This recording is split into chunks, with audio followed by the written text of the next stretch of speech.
Friends, welcome to meaning in Gujarati channel. અભિનંદન. અભિનંદનને ગુજરાતીમાં શાબાશી, પ્રશંસા કે મુબારકબાદી કહે છે. અભિનંદન શબ્દનો ઇંગ્લિશમાં અર્થ કોંગ્રેચ્યુલેશન્સ થાય છે. અભિનંદન શબ્દને આપણે વાક્યમાં પ્રયોગ કરીને સમજીએ. Congratulations on the birth of your baby boy, અર્થાત તમારા બાળકના જન્મ બદલ અભિનંદન.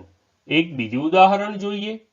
Best wishes and congratulations on your graduation, અર્થાત તમારા ગ્રેજ્યુએશન માટે શુભેચ્છાઓ અને અભિનંદન.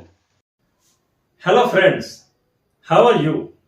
I am your friend Kiran Deshpande and today we are going to learn spoken English. अगदी साधं सरळ सोपं आहे. सुरुवात तुम्ही कॉंग्रॅट्स असं म्हणा. कॉंग्रॅट्स म्हणजे अभिनंदन.